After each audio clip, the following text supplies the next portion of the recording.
माझं नाव तुषार शेंडे. वरकुटे खुर्द गावामध्ये दत्तामामा भरणेंच्या माध्यमातून मोठ्या प्रमाणात विकास कामे होत आहेत. खूप सारी कामे या ठिकाणी वर्क ऑर्डर झालेले आहे. बरेचसे कामांचे टेंडरला गेलेले आहेत. बरेचशांना प्रशासकीय मान्यता आणि TSC झालेला आहे. तर येत्या काळात वरकुट्याचा बदलता चेहरा मोहरा आपल्याला दत्तामामांच्या माध्यमातून बघायला मिळणार आहे आणि त्यामुळे दत्तामामा भरणेंना मोठ्या प्रमाणात मताधिक्य या भागातून मिळणार आहे.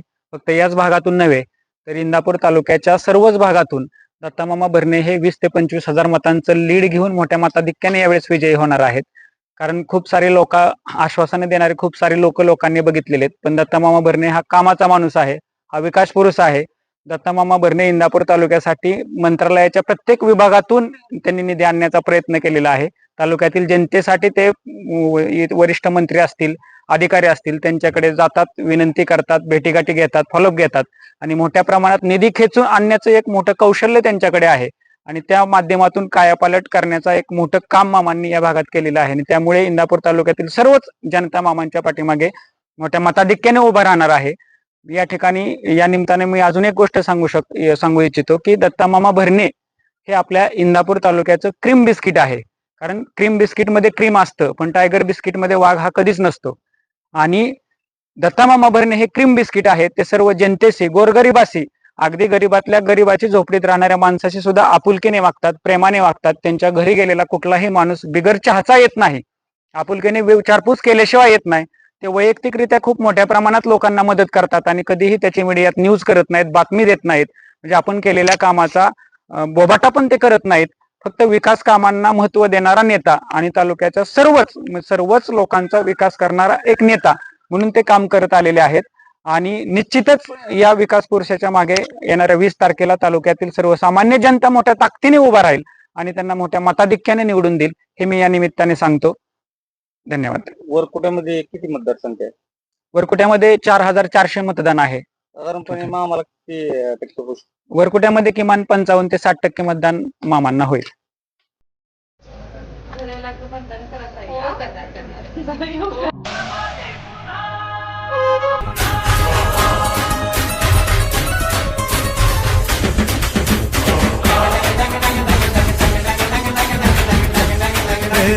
आवाज कोणाचा, आवाज जनतेचा, दाही दिशातून घुमला राष्ट्रवादी पुन्हा.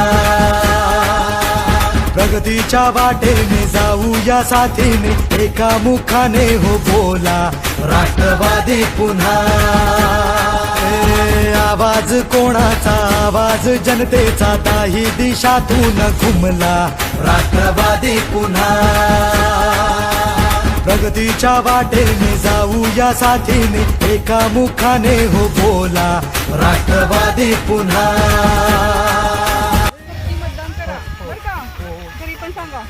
सरकार काय करतोय समजदार राजा, सरकार पुन्हा आणायचा हाय, सांगायचं हाय अवघा महाराष्ट्र माझा. एक एक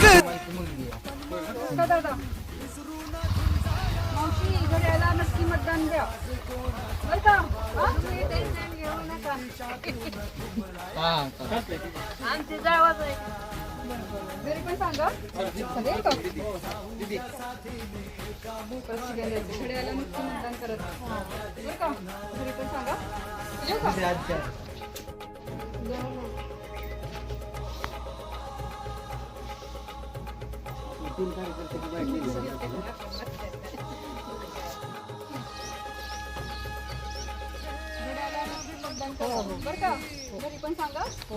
खेप घेतली, भरभराट आणली, वेस नवी गाठली. शिक्षणा सुरुजवुनी, उद्योगास फुलवुनी, कष्टाने घामाने पाय वाट शिंपली. नक्की मतदान करा बरं का ताई, बरं का मावशी. हा चला येऊ का. मतदार राजा, सरकार पुन्हा आणायचा हाय, सांगायचं हाय अवघा महाराष्ट्र माझा. एक एक जण तन मन धन विसरून झुंजाया आला. आवाज कोणाचा, आवाज जनतेचा, दाही दिशातून घुमला राष्ट्रवादी पुन्हा. प्रगतीच्या वाटेने जाऊया साथीने एका मुखाने हो बोला राष्ट्रवादी पुन्हा आवाज कोणाचा आवाज आपले मामा जनतेसाठी लढणार विकास घडवणार समृद्धी आणणार आपले मामा जनतेसाठी लढणार विकास घडवणार समृद्धी आणणार आता फक्त राष्ट्रवादी आम्ही आहोत शक्तिशाली जनता आहे आमची भारी देणार आता उत्तर सारी आता फक्त राष्ट्रवादी आम्ही आहोत शक्तिशाली जनता ही आमची लय भारी राष्ट्रवादी मी राष्ट्रवादी हरणे मामा आपले मामा मी राष्ट्रवादी रस्त्यात चाललंय नाही नाही तुमचं काम फक्त मामाच करणार तुम्हाला माहिती बरोबर आहे? पहिल्यापासून ते इकडे होती म्हणजे आमच्या उघड पण ह्यावेळेस आम्ही चेंज केला सुरुवात फक्त केली तुम्ही नाही, त्या नाही, रस्त्याचं काम करून नाही, नाही, द्यायचे हो. नक्की करा. तुमचं 500 ते फूट काम रस्ता आहे राहिलेलं तेवढं हा तेवढं 400 मीटर आहे असं आहे. आता तुम्ही तर आला ना कसं येतं? त्याच्यामुळे चाललं मी इकडे हो. आपलं हक्काचं मतदान आहे खाली चला नाही नाही कोण करणार ते काम मामांना ताई भांडून करून घेणार आहे सगळं करून घ्या ना मामा जा तुम्ही त्यांच्याकडे हक्काच्या तुम्ही फक्त मामा डायरेक्ट मामाकडे जावा इथं तिथं गावातल्या आमच्यासारख्या पुढाऱ्याच्या नादी लागू नका डायरेक्ट मामाकडे जायचं सर्वसामान्य कार्यकर्ता डायरेक्ट मामांपाशी जाऊ कोण शकतो करू शकतं काम ह्यांनी नेलं नाही काम ना कोण करू असं शकतं अहो आता आम्ही मामाकडेच चाललोय काम कोण करू शकतं पण हे तुमच्या रस्त्याचं दानत कुणाच्यात आहे काम करण्याची